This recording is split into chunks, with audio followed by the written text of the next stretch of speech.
Welcome back. Stasa23 here, back again with some knife therapy. And knife I have in front of you today is the Gavko MassDrop collaboration knife, the Thresher.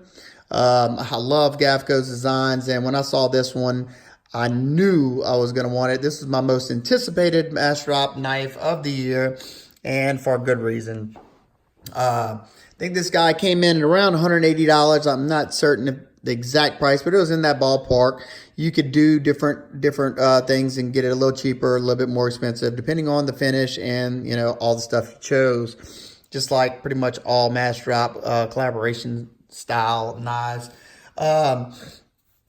and this is by far my favorite MassDrop collaboration thus far. I love the fact that it's a thumb stud. I prefer my thumb stud knives over flippers. I understand. I'm not saying I hate flippers. I just rather a thumb stud. Now, the only thing that could have made this any better if it would have been a double threat and would have had a flipper as well. As you can see, even had that nub. If it had a weaker detent, I probably could flip it like that. But perfectly fine the way it is. Just letting y'all know that the detent's dialed in perfect to where if it would have had a flipper, it would have been a nice snappy action as well. Very smooth riding on ceramic detent, ceramic ball bearings. Get a good purchase on that thumb stud. Kind of comes out almost like a rat 1, rat 2 comes out. It's a nice positive clicky action. You can also spidey flick it very easily, or at least on mine you can, and then I could slow roll it. I notice if I slow roll it, detent, it is kind of hard. If I want to use my thumb like that, it is kind of hard to do. But if you want to slow roll it, I notice you just put the palm, your top of your thumb like that, and you can roll it out like that. Just a little bit easier. It allows to break the detent a little easier as well. I haven't taken this guy apart. I haven't seen the need to. It was a little gritty when I got it. I took some compressed air, blew out the insides, and then put some of my knife pivot lube in there and a little bit of 80 weight nano lube on the detent ball. And that was a good marriage of the both there. You have a pretty much 1-to-1 blade to handle ratio. I love that, packing as much blade as you can in there while still having a knife that doesn't cut you while closed. Not going to touch that there. You have pretty much full length backspacer, so you're not going to touch the edge at all. You're not going to bury your finger in there and get it. That titanium backspacer has these little scallops on there, but as you can see, when it's like this, they are sitting flush. So it's just for aesthetic purposes. I like the way it looks. You have that nice dirty bronze anno on there, and they did a great job of doing the same color on the titanium hardware. Love to see that. You also have titanium thumb studs. I don't know if I just talked about this or not. This is the third take of this video because my dog ruined the first two. Thumb studs are excellent on this knife. They're not the prettiest in the world, but they're very comfortable. They have a little bit of knurling right there. They don't have any hot, sharp spots. I hate whenever you get a thumb stud that is painful to use. Can't think of any knives offhand, but if this is done right, I'm going to definitely talk about it. Also, y'all know I'm a stickler for a good sharpening tool. They did an excellent job on there. Look at that. Perfect. No smile at the end. You have a nice consistent bevel on both sides. They did an excellent job. This thing came razor sharp, and it's still got some bite to it. I mean, I've used this a good bit. I mean, it's catching my fingers a little bit, not bad, but it probably could use a good stropping right now.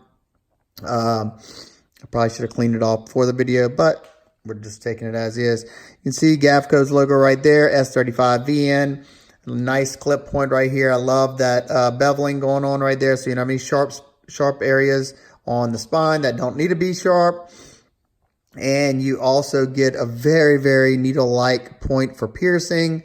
Very, very pokey stabby there. Flip it over on this side. You got that MassDrop logo. I wish they could do away with that or make it smaller or ghost it, something like that. And then you have, I guess, the model number right there.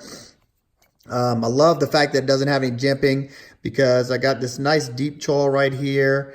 And then my medium-sized hands fit great right there. For your everyday EDC task, it's nice and comfortable in that manner. This way is pretty good. It's not the best, but it's okay.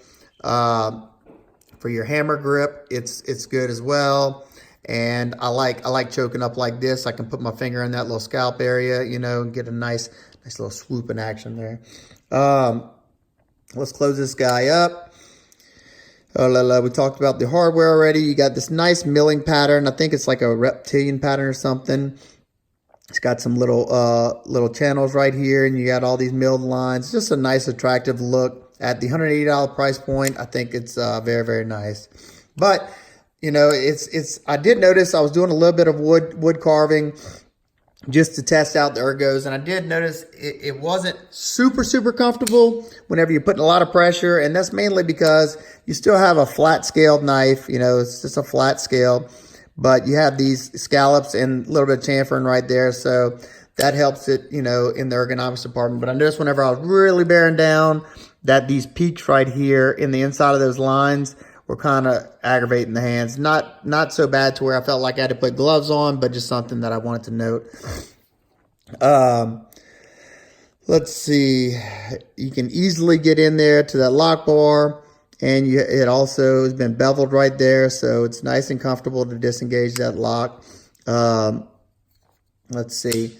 Something else that I noticed, that it's just an aesthetic thing, but look how much, and I don't know if that hurts the strength, but see how much that they're basically, it's like getting their lock up by putting that lock bar insert up there. Got a steel insert. Let's see. Just seeing if you got any fails. No fails there. Pretty solid. Do have a little bit of up and down, but I think it's because I have a little bit of lube there, as you can hear. Got a little bit. Nothing that I'm worried about it failing. No left to right. I'm sure if I cleaned off that lock face, it'd probably go away, or I could add a little bit more lock bar pressure. But just something I wanted to show y'all. Let's see, you have about a 3.5 inch blade, about a 4 inch grip area. So you got a nice full size EDC knife. Let's get a few size comparisons out of the way. Another MassDrop collaboration knife, Ferrum Forge Buck. And as you can see, these two are pretty close in size. The Thresher is a little bit larger. There you go. And let's see, we got the Best Tech Pterodactyl. The Pterodactyl is just a little bit longer, probably about 1/8 of an inch longer. There you go. Let's see, another one I got on the table. Got the Kaiser Wanderer. These two are pretty close. The Wanderer's just a titch shorter, and one that a lot of people have had their hands on, the Rat Model 2. So as you can see, it dwarfs the Rat Model 2. Alrighty. So my overall thoughts so far on this knife, I'm super excited I grabbed it. If they do another run, I may even pick up another one to have a spare. A couple of things that, you know, I don't love about the knife. First off, I wish that, you know, they give you so many options, but being you have this dirty bronze look, I would have loved to see like a dark stone wash or just a stone wash finish, but it didn't have that offering with this. Another thing that I don't know, I kind of think it looks out of place is that black stud. You don't have anything else black on this knife. I would have liked to see it either bronze to match the rest of the thing, or, you know, I don't know, a satin look to it. I don't know. That's just a nitpick. I'm kind of grasping here because I like a lot about the knife.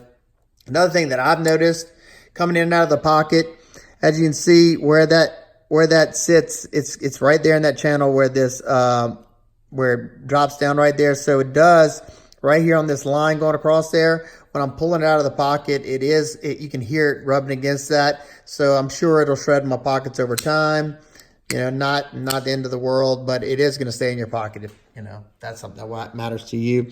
Let's see. Let's get a quick weight on this guy, and I'll give you some of my final conclusions there.